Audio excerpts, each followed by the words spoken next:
Hello everybody, so welcome to the final video in our installment. We're going to go over periods 5, 6, and 7. There's a lot of information here. I'm going to try to sum it up. Please do some extra research if you need it. So here we go. So period 5 was the Civil War, Manifest Destiny, Reconstruction, etc. So we start off with Manifest Destiny. Manifest Destiny was the idea that some people thought that America had a God-given duty to reach the West Coast and extend across the continent. That they thought it was their destiny, hence the name Manifest Destiny. There were other reasons behind it, though. That included population increase. There were two economic depressions, the 1819 and 1837. And there was an abundance of cheap or free land in the West. So people thought, okay, so we have economic opportunities out West, so why don't we go out West to further our economic opportunities? And obviously, there were moving over new trails over there, Santa Fe Trail, Oregon Trail. This idea was led by James K. Polk. Polk, when he became president, pushed to annex Texas, which had recently revolted against Mexico and became an independent nation. However, we annexed Texas.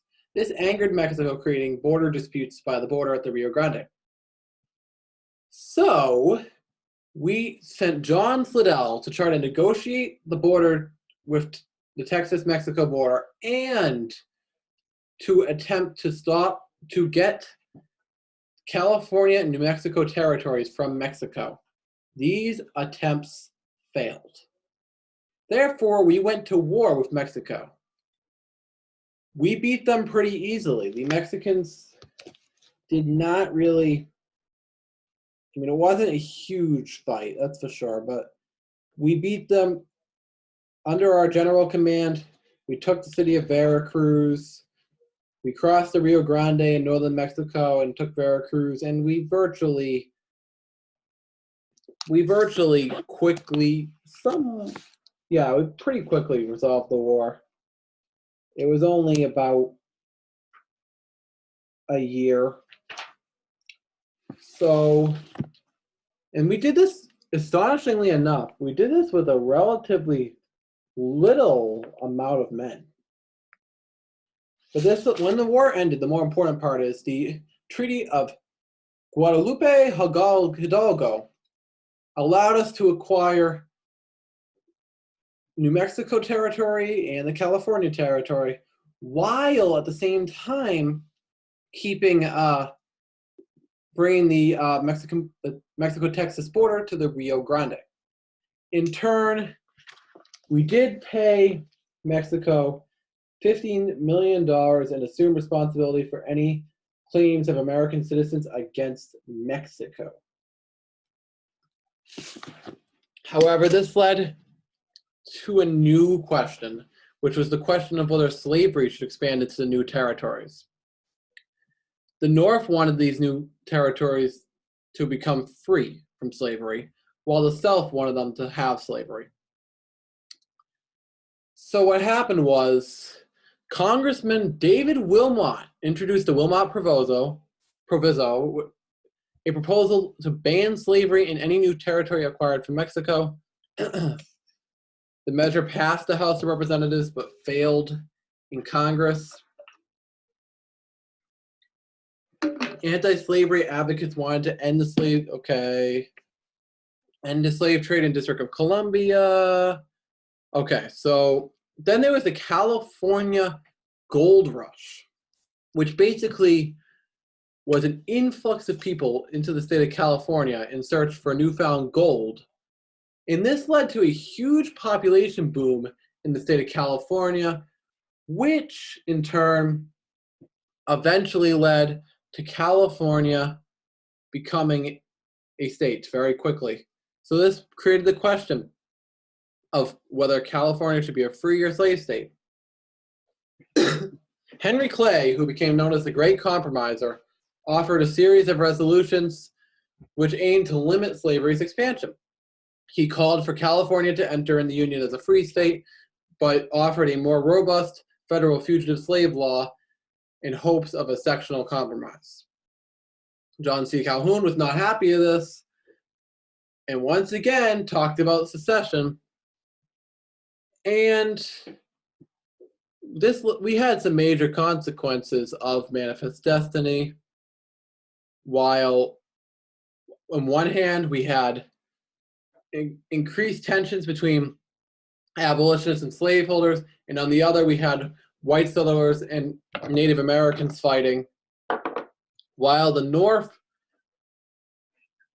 and South fought over whether new states admitted were to be free or slave states.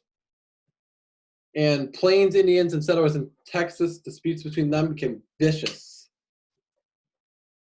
The natives were ultimately vanquished and relocated to a reservation in Oklahoma in 1875. So as you know, we had a period of sectionalism where basically the North and the South continued to go after each other. Tensions were flaring. Things were not calm. Both North and South were looking west for economic opportunity. Different ideologies between the North and South emerged, and the general American ideology diverged. And the Free Soil movement aimed to preserve Western lands for small white farmers. Northerners throughout the South had too much power, thought the South that had too much power in the federal government. So the Compromise of 1850, which is basically what led to the Civil War, put in a stricter fugitive slave law, which basically required officials to assist with the return of slaves who had escaped, or they would face fine or imprisonment. There were no longer safeguards to prevent opportunists from claiming that any person of African descent, including free black citizens of the North, was an escapee.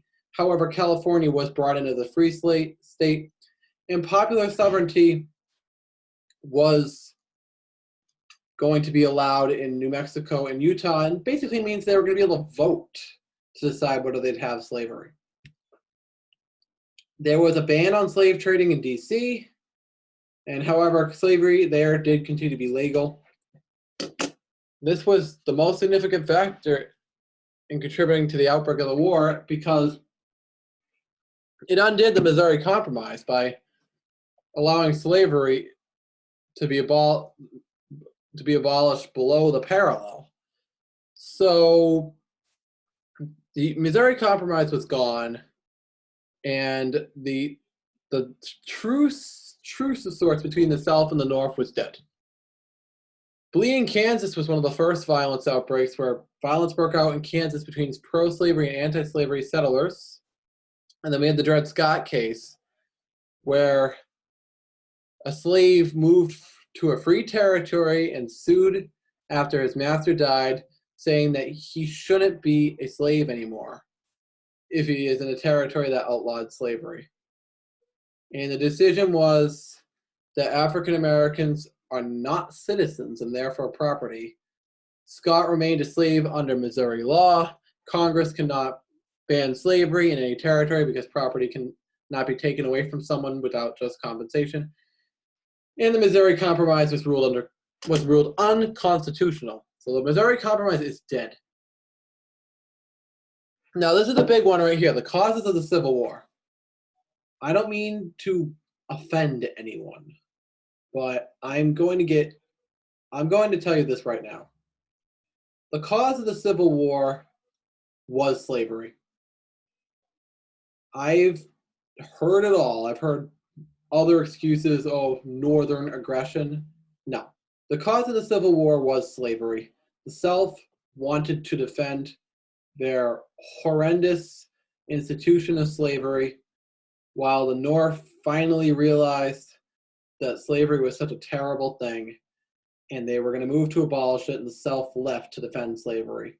So don't try to call the Civil War or the Confederacy anything else. If you write an excerpt saying that the Civil War was about something other than slavery, if that's what you write tomorrow, you're probably going to get a 1, and you're going to be seen as a racist. So if the Civil War comes up, write about how it's about slavery. slavery and the issues connected to it. This is the big reason for the Civil War. There would have never been a Civil War or Confederacy if it wasn't for the South clinging on to slavery. Just an FYI. The final pin in the the final straw was the election of 1860 when Lincoln was elected, and then states starting with South Carolina began to leave the Union. So once that happened, and the reason Lincoln got elected was because the Democratic Party was split between Stephen Douglas in the North and John Breckinridge in the South, so the vote splitting led to an easy Lincoln election. The chain of events that would follow is South Carolina seceded in December. 6 other states followed in February 1861 and formed the Confederate States. First battle was at Fort Sumter, which was one of the few forts not seized by the Confederates. Lincoln sent supplies, not arms, and South Carolina fired upon the fort, disunified the North, and Lincoln's call for 75,000 troops caused 4 more states to secede: Virginia, North Carolina, Arkansas, and Tennessee. It is worth noting that the states of Missouri, Kentucky, Maryland, and Delaware stayed in the Union. That is worth noting. So do you want the North had the advantage here. They had 2/3 of the American population, superior manpower to take the offense, and they invaded the Confederacy and captured its few main cities. The North had more materials such as banks, factories, foods, horses, donkeys, mules, and railroads, and they also blockaded the South and ruined its trade and prevented foreign aid from England and France. The Anaconda strategy, which basically what they did was they wrapped around the South. Let me see if I can get a picture for you guys. There is a good illustration in the prep book that I'd like to show you guys. Just give me a second to find it. Union in peril. Where is there's an illustration in here I like. So, one second. Just getting you guys the illustration from the prep book. I forget what page. Here it is. So that is essentially the diagram. It's basically they wrapped around the Confederacy and cut them off. And the goal was to capture Richmond, the Confederate capital. At first, the Union lost a lot of battles to Robert E. Lee. Robert E. Lee moved up through Maryland and fought them in Gettysburg, Pennsylvania. That was where the tide turned. Grant was an important a leader in taking the Mississippi. And virtually, I am going to give you guys a little bit more detail than what we have here. But the Union was able to turn the tide. And let's see, I got a little bit more detail for you guys. All right, so after the Bull Run battles, which were Confederate victories, and now we have Grant in the West and took control of the Mississippi. The Navy took New Orleans with David Farragut. And then what happened was we had the battle. The prep book puts this in a weird order, but we had the battle at Gettysburg, in which they lost, and the Confederacy never fought on Union territory again. And then there was Sherman's march, which Sherman went from Tennessee and basically torched his way through Georgia and South Carolina. This broke the Confederacy, which would lead to the end of the war. It's worth noting, in 1864, Lincoln was reelected against George McClellan, and Lincoln picked a Democrat, Johnson, to try to unify the ticket, kind of try to get everybody in on the ticket, the Northern Democrats behind him. This led to what would be known as something interesting, because Reconstruction was about to begin. Lincoln had his 10% plan, which required 10% of the voting population in the 1860 to basically take an oath of loyalty and establish a government. It would be, and if a government was established in the state, it'd be recognized. 3 states were able to establish governments: Louisiana, Tennessee, and Arkansas. Those are 3 of the earlier states that kind of became part of the Union when we invaded them. Lincoln was assassinated, though. So Andrew Johnson was made president, and he presided over Reconstruction. Andrew Johnson was pro-slavery throughout his career in the Senate and as military governor of Tennessee. He vetoed all bills giving civil rights to black males, but was overridden by the Senate. And the 14th Amendment and the Reconstruction Act were passed, of 1867 were passed. Reconstruction Act of 1867 divided the South into 5 military districts. Military remained to control the South until they rejoined the Union. And to be readmitted, they had to write a new state constitution supporting the 14th Amendment and give African American men the right to vote. Essentially, what would happen then, Andrew Johnson did get impeached, one of only 3 to ever get impeached. Congress passed Reconstruction, which Edwin Stanton was charged with enforcing. I believe Stanton was in favor of Reconstruction, but Johnson opposed it and tried to remove Stanton, which violated the Tenure of Office Act, and 9 articles of impeachment came out against him. He was impeached by the House of Representatives, but the Senate acquitted him because I believe it was 8 Republicans sided with the Democrats to acquit him. So slavery was abolished. Civil War was over. However, many African Americans had never really had anything of their own before. They never made any money. They had been separated from their families, so they needed the government to come in and help them get back on their feet. So that's why we formed the Freedmen's Bureau, which was created to address the needs of African Americans. It educated many former slaves, and it was attempted to redistribute Southern lands, but many former slaves ended up sharecropping, which is a form of paid slavery. However, there was some resistance to change, as many Southern whites reacted to the changes by passing the Black Codes, which guaranteed stable labor supply now that blacks were emancipated, restored pre-emancipation system of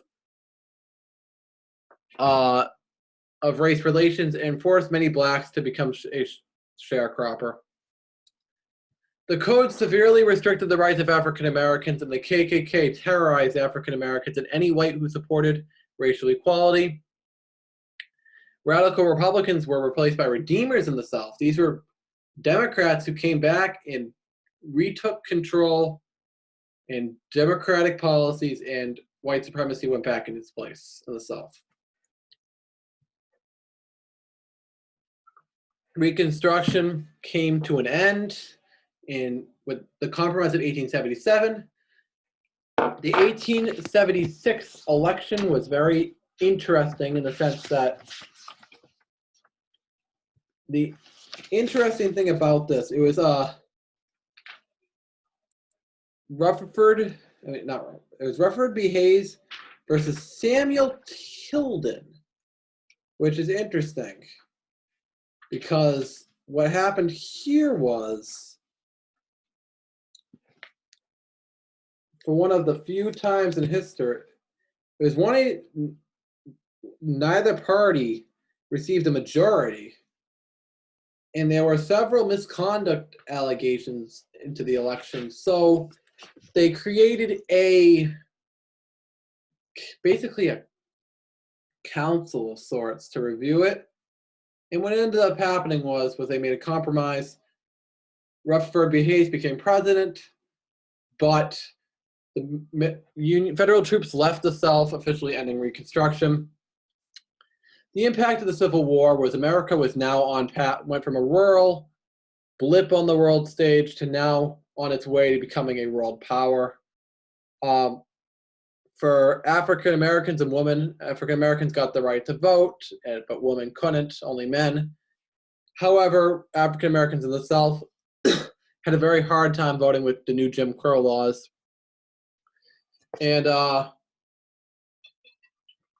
the impact on immigrants and Native Americans, white men and women and immigrants were still citizens. Native Americans were no longer being treated as separate nations, but as part of the state. And Chinese immigrants were looked upon as too different to become citizens, and they would soon be forbidden from entering the United States at all. Little change in the precarious status of Mexican Americans. So on to period 6, I know that was a lot to go through very quickly. Period 6 covers a lot of the Gilded Age that followed the Civil War. So in the South now, so there was the post-Reconstruction Southern economy was modeled on the North, embracing the Industrial Revolution. So the Industrial Revolution was coming to the South, but it failed. The Industrial Revolution did fail in the South. And as a result, the South became engulfed in poverty. With slavery, legalized slavery, so with sharecropping and tenant farming, which took the place of slavery in the plantation system in the South. Basically what happened was, this happened to both black and white people living in dire poverty, and landlords paid them very little to work on their land. Basically a form of paid slavery. Where the New South did succeed was in Birmingham, Alabama. The iron and steel manufacturing and the mining and furniture production benefited other parts of the South. There was the American Tobacco Company, was founded in 1890, a new market for that. Textile mills did make their way south. So that, obviously, there were some successes. Then there were the Jim Crow laws, which were basically created by Southern whites to try to, this is where segregation started. And this is where you get, like, you may remember, you're probably learning about the Civil Rights era, where you got separate bathrooms, separate drinking fountains, separate schools. That came about in the Jim Crow laws, basically created segregation in the South. So now we're leaving the South and we're going to the Gilded Age, which is an industrial age from 1817 to 1900. This is when America was growing. This is definitely one of the trickiest, I think, of all the eras that they cover in APUSH. I think this is the trickiest one. Sorry, I've been drinking water a lot. My voice is getting a little dry after making all these videos. Major industries are on the rise. That includes the railroads, the steel industry, and the oil industry. And it began to dominate both the economy and the politics. This, keep in mind, was an era of political corruption. Government followed policies favorable to big business, and politicians used their government positions for their own personal gain.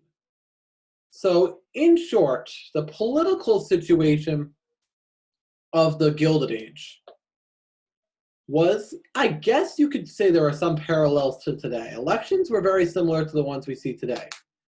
We had some states that were solidly Democratic, some that were solidly Republican, and then a handful of swing states that typically decided the election. Then, of course, there are Many times where the Republicans controlled one branch of the government and the Democrats would have another. Republicans controlled most of the presidencies during this era, while the Democrats had the Congress for most of it. So kind of like what we have this year with Trump as the president and the Democrats in charge of Congress. And then at the same time, we had, this is something we do not have today, but we had the political machines in cities, which basically offered people things in order for their vote. Like a lot of time immigrants were brought into this. They would offer them something, like material things often, in exchange for their vote. It was a very corrupt system. They were ran by the party bosses. The most famous one was Tiananmen Hall. I forget what is that thing? Not Tiananmen. Tammany Hall in New York City. So there were, however, this was also a time where not much was getting done politically in our country. The government was largely influenced by the corporations that we're about to talk about. Not a lot of a huge focus on the government at the time. There was a bigger focus, however, on economic growth and the economic rise of industries. So in the North, industries rose with natural resources. Pittsburgh was like the steel city. Chicago was where meat packing was. And immigrants were often the workforce in these. In the West, it was a bunch of struggling farmers. But merchandise farming began, which led to overproduction of food. Farm prices fell, while railroad freight rates rose. Sorry. And the family farm was going down. In the South, they basically, what I just talked about, they ignored all these new rights for African Americans and put in their own Jim Crow laws and tried to bring back something similar to their old system. The rise of capitalism was a huge thing during the Gilded Age. We went from a nation of farmers to a nation of factory workers. The nature of work itself changed as large corporations began to implement management techniques and increasing efficiency and profit. The gap between rich and poor increased. One of the biggest factors contributing to the rise of industrial capitalism was technology. The late 19th century was an era of innovation. Technological innovation, mass production was going up, and coal, steel, roads, skyscrapers. And by 1870, more people are working for others instead of working for themselves. This led to, we were ushering in a new era. The telephone was invented, which led to business transactions at the spot. And we saw international train travel, telephones, refrigeration for meat, Bessemer process for steel, and the standardization of time came about. The impact of innovation, we were able to produce things much faster, required less skilled workers, so we started paying them less and shorter hours for workers. That's what the corporations started doing. Why did the West grow? Railroads were huge. Railroads were now connecting our whole country. Yeah, my throat's just getting really dry. But there were Western opportunities for mining, ranching, railroad building, and farming. Conflict in the West. As migrant populations increased, so did the competition. And the more attempts were made to assimilate the natives. There was resistance, which led to many conflicts between settlers and Native Americans, which would eventually lead to Native Americans being forced onto reservations. So, in response to American industrialization, the farmers had a lot of complaints because they had low prices, insufficient credit, and high interest rates, high rates for the railroads, and the gold standard restricted currency expansion.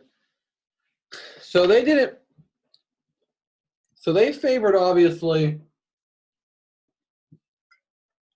the silver standard in the West, while creditors back east wanted the gold standard. So the actions that were taken by farmers is the Grangers of the Farmers Alliance were formed. They formed the Populist Party, William Jennings Bryan, who we're about to talk about. And these 6 things right here, I'll let you read them. I'm trying to get through this quickly because it's already probably been a pretty long video. These are the things that they asked for. The Populist Party platform was these 7 things. Immigrants. So we have the push factors and pull. Population growth, agricultural changes, crop failures, industrial revolution, religious and political turmoil. That stopped immigrants from coming, but yet there was freedom, economic opportunity, and abundant land in the West, so therefore people were still going. Most new immigrants came, 70% came from New York City. They settled mostly across the Northeast, lived in ethnic communities, also known as ghettos. That was where that term started. They took low-paying jobs. They didn't get paid much. They were mostly non-Protestant. A lot of like Irish Catholics up north, I know that. And there was in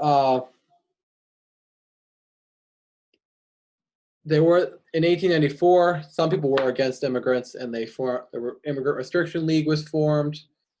Statue of Liberty, you know the deal. And the settlement movement, house movement, 400 plus by 1910, provided social services for immigrants in cities. Industrial workers,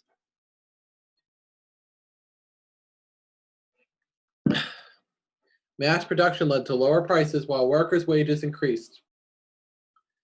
Standard of living grew for many. The gap between the rich and poor was getting bigger during this time period. The workforce expanded due to immigration, and child labor was increasing. Here's where we're going to start to see the unions.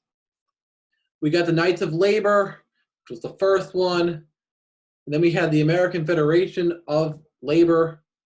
And a lot of the things they called for was ending child labor, higher wages, lower hours, better working conditions, power to the trade unions, worker boycotts, etc. And then we had Samuel Gompers leading the American Federation of Labor. The Socialist Party was founded. Eugene V. Debs was their main candidate. And it was a bunch of different groups, including trade unionists. They had a few elections of prevalence.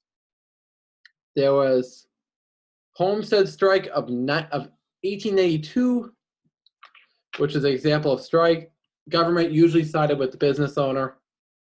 And child labor, there was a work to end child labor. Eventually, Congress passed the Keating-Owen Child Labor Act, which regulated and ended child labor.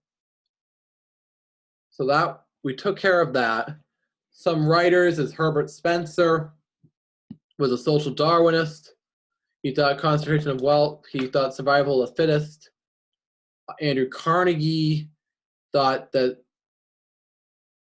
wealthy individuals should not help the government but the poor.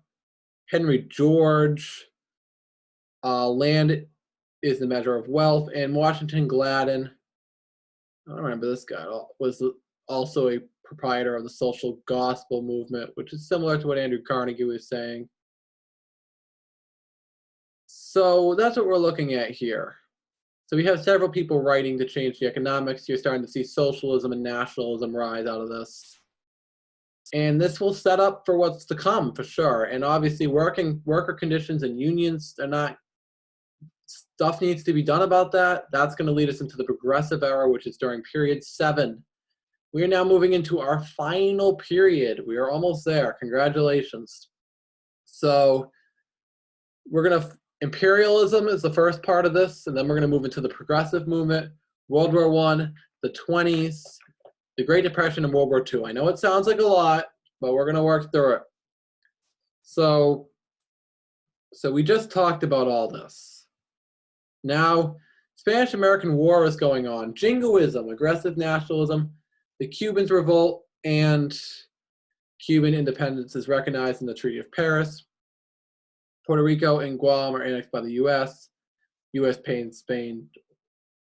This thing does not like to talk about wars. So what happened was, is we went to war with Spain, and inevitably we ended up beating Spain in the war and winning over the territories of the Philippines, Cuba, and Puerto Rico. I'm not going to get too much into, I just want to put my textbook page to the right stuff here. It really dries out your throat when you talk for a while, but I'm not going to get too into it because I really don't think it's too important to know what happened during the war, more or less the effects. You can see here, this was the Treaty of Paris. U.S. paid Spain $20 million to get these territories. Now we are officially taking overseas territories. Around this time, we also took Hawaii, and Philippines did try to revolt, but we put it down and continue to have control. So we now kind of have Cuba, and we have full control over Puerto Rico, Guam, the Philippines, and Hawaii. So we're now expanding to overseas territories. We also increased our involvement in foreign nations. In China, we had the open door policy, where we opened up trade in China to us as well as other foreign nations. And there was the Boxer Rebellion, which was led against our, to counter us from moving in. In Cuba, we have the Platt Amendment, which gives us control there. The Dominican Republic, America's Big Stick policy. We continue to intervene in these Central American nations. The Panama Canal is built. The American Anti-Imperialist League. There is a group of people, including some notable individuals, who campaigned against the annexation of the Philippines and other imperialists. It's like my throat feels like a cactus. I'm gonna go get another drink, fill up my water bottle. I'm just gonna pause the recording and resume it in a second. All right, so we're back at it. Okay. So imperialists thought we needed colonies to compete economically and become a true world power. Well, anti-imperialists thought it would be a financial burden. So there was the progressive era, where the government more involved in the U.S. economy, and women were a huge part of the progressive reforms. Middle and upper class women really led the reforms here, and they dominated social work, public health, nursing, home economics, and teaching. Temperance movement was women's Christian temperance movement, advocated for abstinence from alcohol. They wanted an end to prison reform, ending prostitution, and elimination of wage system. Progressives disagreed on race. There was some like W.E.B. Du Bois, which wanted a full equality for African Americans. He founded the NAACP. Well, some progressives like Woodrow Wilson actually supported segregation. Woodrow Wilson was an extremely racist president. I don't know if you knew this, but he was. Progressives disagreed on immigration. Some thought some advocated for greater Americanization of immigrants, and some thought it should be more restrictions. Progressives disagreed on the environment. Some, like Teddy Roosevelt, was a huge conservationist. The public park system, 150 million acres of land for national reserves, the U.S. Forest Service. And the goal of progressives, Teddy Roosevelt trust building, consumer protection law, and the Meat Inspection Act. The big goal was to regulate the economy, which he did through all three of those. Woodrow Wilson did the Clinton Antitrust Act, reducing tariff rates, Underwood tariff, 16th Amendment, and the income tax, as well as the Federal Reserve Act. Expanding democracy was huge. Women got the right to vote with the 19th Amendment, direct election of senators with the 17th. Prohibition. The alcohol was made illegal with the 18th Amendment. We already talked about outlawing child labor. What the progressives did end up achieving was it demonstrated the ability of democracy to address problems resulting from urbanization and industrialization, showed the need for government action at all levels to solve problems, demonstration of need for a strong, effective presidential leadership. World War I, here we go. So many people don't know this, but we didn't enter World War I until the last year of the war. There was a stalemate, but Russia was dealing with problems about to get out of the war. France and the UK probably would have lost if we had not joined.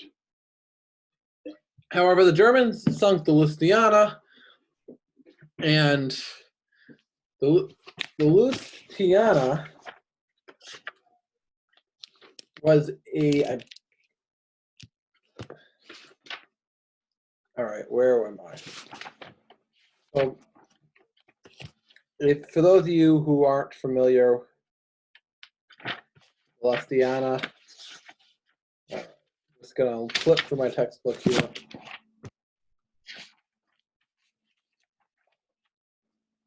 Lusitania was German torpedoes hit and sank a British passenger line, and there were 128 Americans who drowned on that ship. It was also a Zimmermann telegraph where the Germans attempted to ask Mexico to join the war in turn for their former land back, but it was intercepted by the British before it could get to them. American isolation, we stayed isolated at first, but because we have a history of neutrality, but we did eventually join the war as the Lusitania, the Zimmermann telegraph, and they refused to stop attacking neutral ships, the Germans did, so we went to war. The war industry was booming. We created the War Industries Board. We brought the draft in, the Selective Service Act, where many men were conscripted into the Army. It's still in force today. We join on our 18th birthday, till you're like 26. And then labor, African-American workers, since men were drafted, the labor shortage, African-Americans were hired in great numbers for good-paying jobs. There was the Great Migration, which during the war, African-Americans left the rural South and moved to northern cities due to the good-paying jobs. The National War Labor Board. During wartime, President Wilson did not want to have stripes. For the first time, the U.S. government served as the mediator between labor and management. So we now officially began to mediate these strikes and get involved. So we had patriotism, Liberty bonds, and we sending food to Europe. There was a huge push to try to get citizens in on helping the war effort. However, those who dissented were often imprisoned. The Sedition Act came back again, and anybody who really showed disrespect or said anything critical of the war was branded as a socialist or a traitor or pro-German. Eugene V. Debs, the leader of the Socialist Party, was arrested, and there was a growing fear of communism because of the Russian Revolution. So you were either branded a communist or a German if you opposed the war. And a lot of people were imprisoned. Not the only time throughout U.S. history we've seen something like this happen. The war did end, though, and we won when we had an armistice. Woodrow Wilson drew up the 14 points, and he wanted the League of Nations, but the Senate wouldn't ratify it, so we didn't join the peace treaty or the League of Nations. So it, in essence, both were ineffective, which will lead to the next war.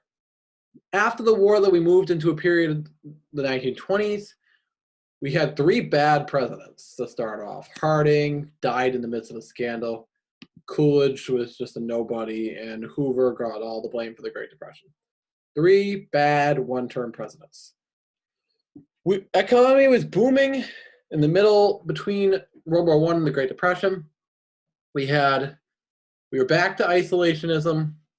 The KKK, however, was in its prime, and there was a huge anti-foreigner movement, a lot of racism during this time as well. And women were now voting. Women had freedom. We saw the flappers. They wore shorter skirts, smoked, rode in cars. And we were now an isolationist, xenophobic nation, while inside we had a booming economy where people really didn't care about the rules so much. As you see with The Great Gatsby, I know junior year in the state of Massachusetts, we have to read that. I'm not sure about other state curriculums. But essentially, it was a party lifestyle. It was isolationist.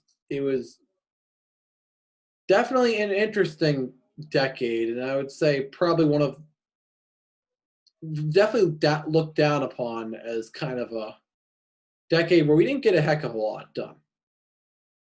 Fear of communism had first came into American life because of the Russian Revolution.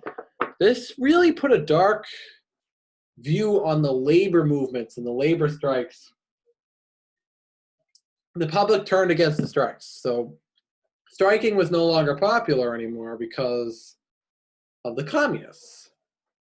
The Harding presidency was pretty useless, except he had a lot of scandals. And business, the automobile industry was booming. The airplane industry was taking off. New types of electrical appliances and automobiles and transportation were growing in the 20s. And although not everyone took part in the prosperity, Americans were generally embracing the present. They enjoyed their life. Everybody was just living in the moment at the time. However, it didn't last. The economy did collapse from this by the end of the 20s in 1929. Great Depression began, a drop in farm prices. I was not the one to type that. I don't know what that is, but massive uneven distribution of income, get-rich-quick schemes in real estate and especially in stocks, overextension of credit, and increased inventories of goods. Hoover was out, Roosevelt in, and he brought in the New Deal and attempted to solve the problems of the Great Depression with relief programs for the poor, recovery programs to stimulate the economy, and reform programs to change the system. There are opponents to the New Deal, too, though. Some groups on the left thought FDR didn't go far enough. Some groups on the right wanted to limit the change. And essentially, what came out of the New Deal, though, is a state system of production and exchange should be set up. Wait, no, that was Upland Sinclair. These are all the people who had stuff to go against it. Some thought it didn't go far enough. Some wanted to repeal it. Huey Long was an interesting one. He was like the dictator of Louisiana. He was basically an awful racist and nationalist, but yet he supported a lot of the progressive or New Deal stuff, but he wanted to even go further. He wanted shared wealth for the white man. And he acted like a dictator. There was the Liberty League, which was a bunch of wealthy Americans who opposed the New Deal and started as communistic. And essentially, there was a realignment in politics. More ethnic groups and African Americans and the working class identified with the Democratic Party. Some Americans migrated to urban areas for economic opportunity, and the New Deal coalition included white Southerners, minorities, and labor unions. The U.S. followed a policy to promote our vision of the world but maintain American isolation. And so interestingly enough, minorities and white Southerners are now both backing the same thing of the New Deal. Still horrible segregation in the South, but they're all behind the New Deal. And then isolationism continued, and we disarmed our naval powers. We did have several interventions in Mexico and Latin America during this time. But here's where it came. We didn't really do anything until, as Hitler in Germany and Japan, Hirohito, and these authoritarian regimes were growing.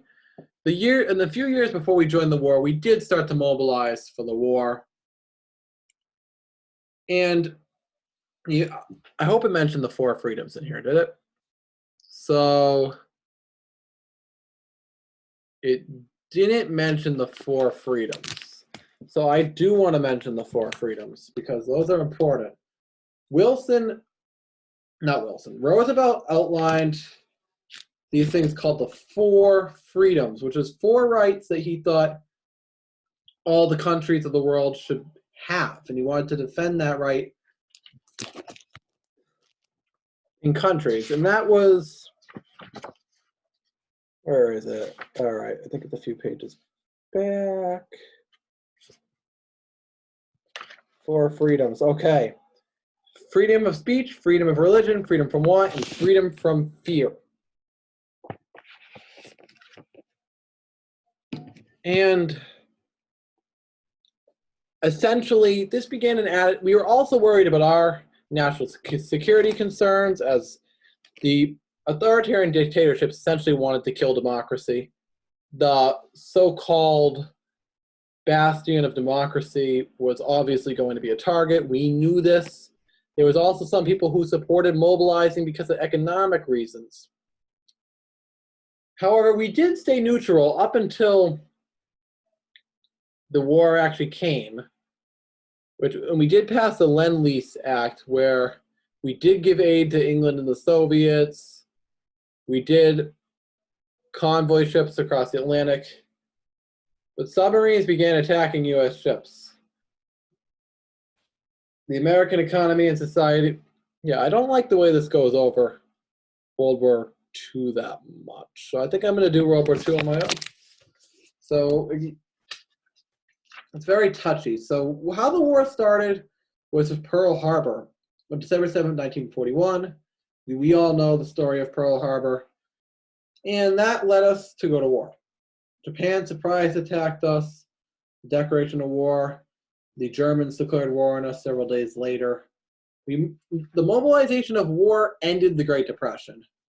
And the economy was now booming even more than the 1920s due to the new war economy. And the demand led to a booming business, and it far exceeded production and profits of the 1920s.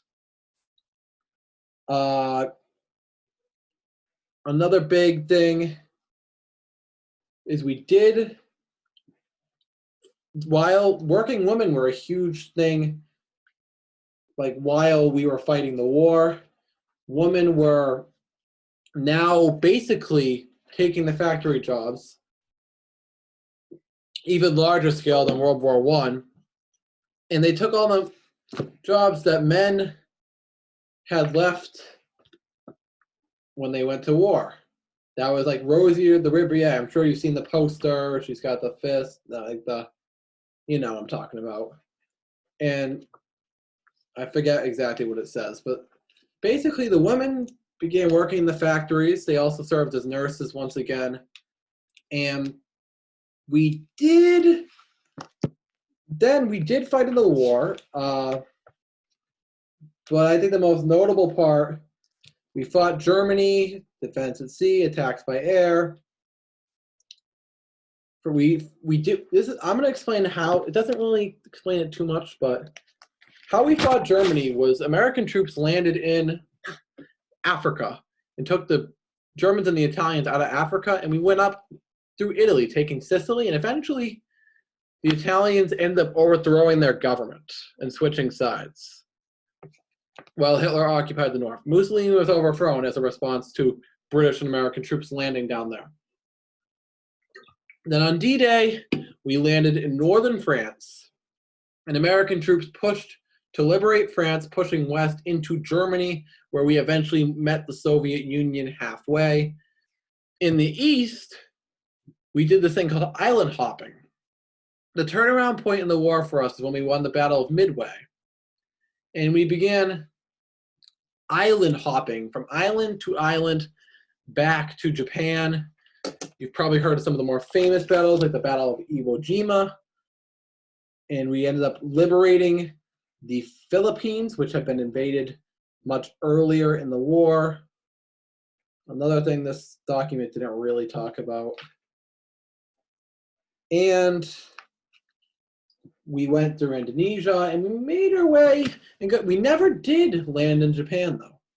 Germany surrendered after it had been occupied by the US and the Soviet Union. However, we dropped the atom bomb, which I'll talk about in a second. But we dropped the atom bomb on Japan, the Manhattan Project. Instead of invading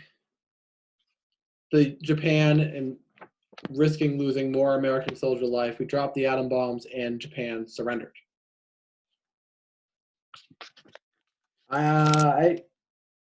It does mention some of the things that would be happening after the war. The Cold War is not going to be on the exam tomorrow, but it did mention some of the conferences, such as the fact that they agreed that Germany would be divided into occupation zones, that there would be free elections in liberated countries of Eastern Europe. The Soviet Union, the United States, and